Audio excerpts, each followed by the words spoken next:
What's up, team, and welcome to Mettle Memo number 34. Today's topics include 1. Overtraining, 2. The 5-4-3-2-1 skill set, 3. Meals and macros, and 4. Training and workouts of the day. So let's dive right into it. Lesson learned. Overtraining.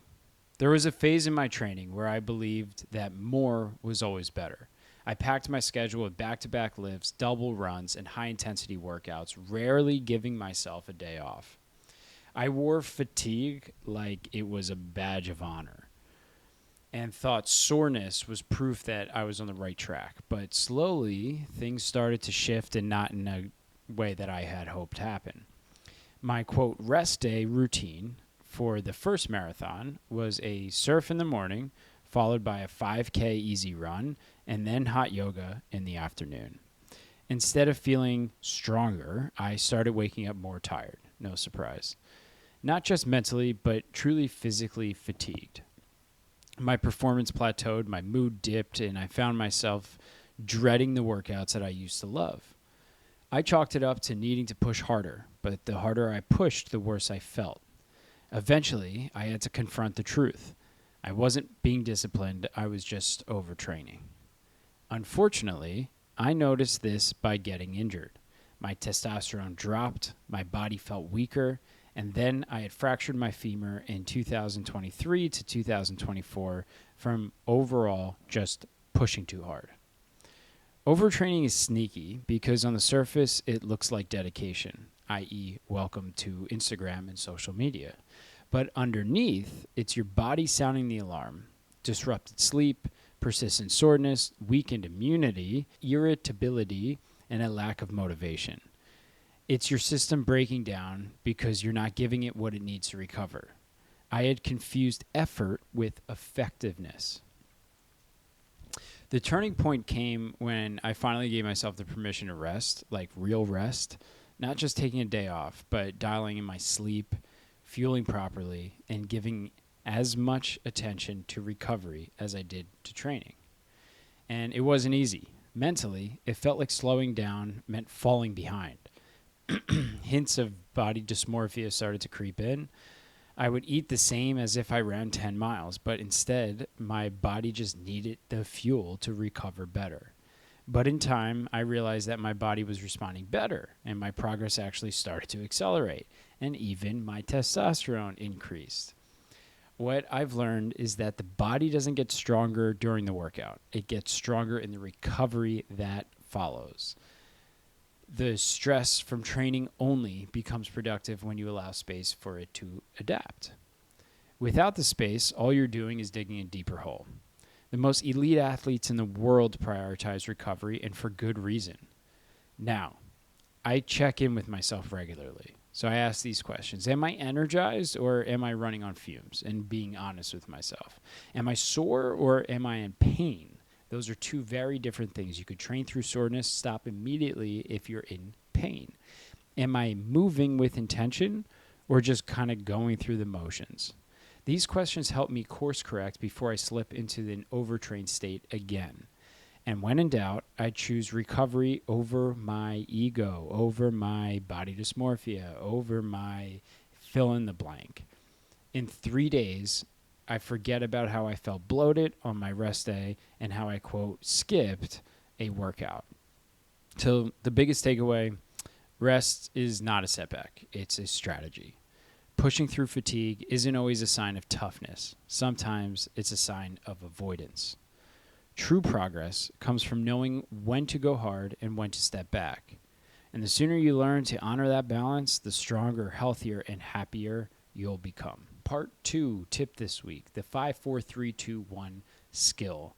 So this is something that I actually learned in my therapy group, and I found it unbelievably beneficial, so I wanted to share it with you guys. So when emotions feel overwhelming or your mind is racing, the 5-4-3-2-1 grounding technique is a powerful tool to bring you back to the present. So it's rooted in dialectical behavioral therapy. This skill uses your 5 senses to calm your nervous system and create a moment of pause between a stimulus and a reaction. So it's especially helpful during moments of like pure anxiety or when you're feeling disconnected from your body or your surroundings. So here's how it works. First, name 5 things you can see around you. Maybe the shape of the cloud, the color on the wall, or the way the sunlight hits your desk. Then, identify 4 things you can feel. Your feet on the floor, the texture of your shirt, the warmth of the mug in your hand. Then, next, focus on 3 things you could hear. Birds chirping, a car passing, the hum of certain appliances or air conditioning. And then 2 things you can smell, like fresh coffee or your laundry detergent.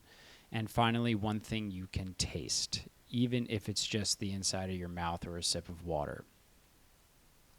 The magic of this technique lies in how it pulls you out of your head and into your body. By engaging your senses, you interrupt the feedback loop of anxious thoughts and shift your awareness to what's real and controllable in that moment.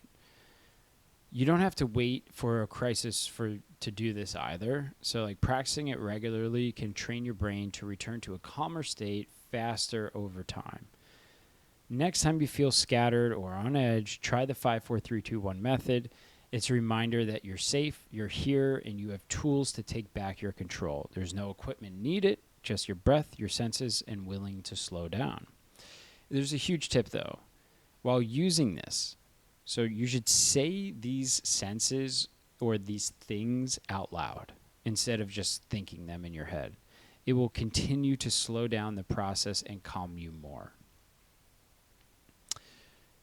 Part 3, what I am eating. So below are pictures and macros of foods I enjoyed cooking or eating this past week. So the first up, we have one of our go-to dishes in this household, which is salmon with roasted tomatoes and rice. It's super easy. We just put the salmon in the oven with the tomatoes on a separate plate and just slice the tomato in half, a little olive oil, the salmon, olive oil, lemon, rosemary, stick it in the oven, 375 for about 15 minutes, and you're good to go. Calories, approximately 510, protein 37, fat 20 grams, and net carbs 40. Next up, we have ground beef or minced with smashed butternut squash, cottage cheese, and maple syrup. This is like one of my favorite meals. So it's 355 calories. It's a giant plate. It tastes so good. Protein 40 grams, fat 11 grams, and net carbs 28 grams. Lastly, we have ground beef or mince, roasted tomatoes, butternut squash, a Little Jim salad with balsamic fig dressing. As you can see here, it kind of looks like a combination of the other 2 meals. Well, that's what we do in this house. We cook a lot of food, and then we repurpose it throughout the week, maybe make it into a salad this time. Calories, 338, protein 35, fat 13, and net carbs 21 grams. So how I'm training, things are shifting a lot right now in my training. So the cardio, the goal is to keep building the engine. So I've been cycling every Sunday now, and I've been going for hours. The plan was originally an hour and a half to flush out the legs, but I got a couple buddies together and we started really pushing it, and it's been a blast. The amount of coverage you can do, the places you see, it's incredible. So my week is structured like this.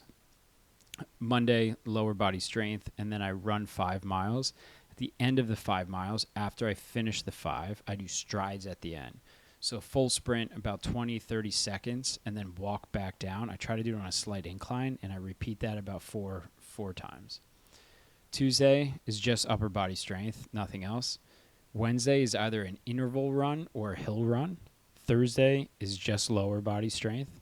Friday is upper body strength and then a shakeout run. So it's either 3 or 4 miles. I usually run it with my wife, do it super slow, feels good. We have a good time together.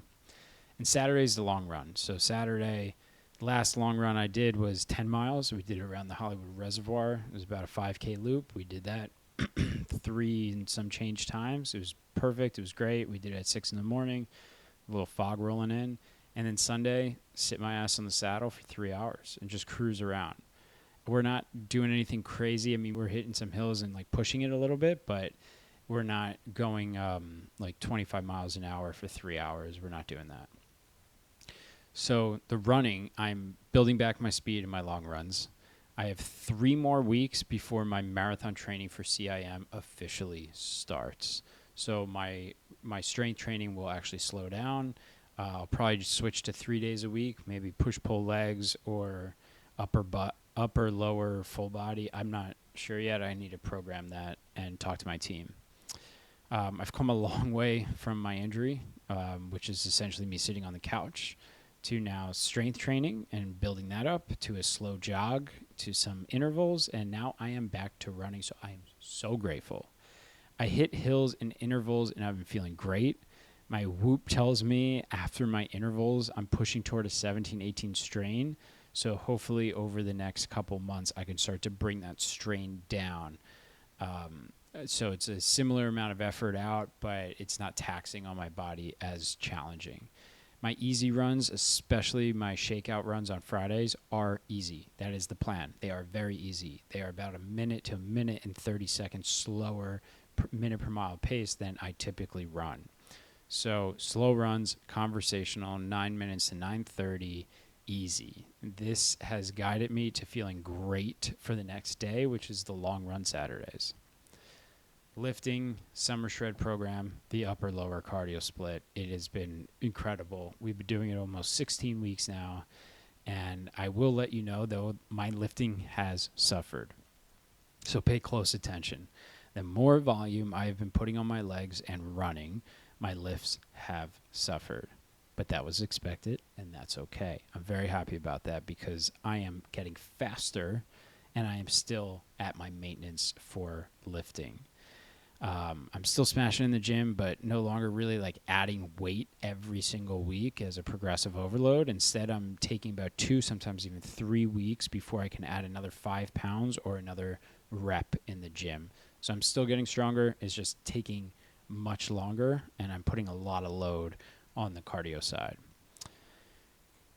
So that's it for this week's Mettle Memo number 34.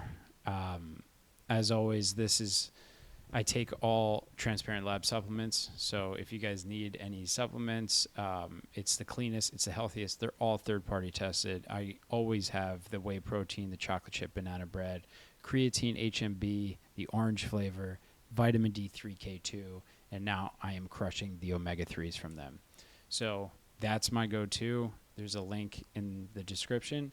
I also take ketones. So I take about 2 to 3 ketone shots a day. Kind of addicted to them. I feel great on them. It's perfect, clean energy feeling without the need for additional caffeine or anything like that. It just burns fat, and it's an additional energy source. So check it out. If you need any of the discount codes, they are linked in the description.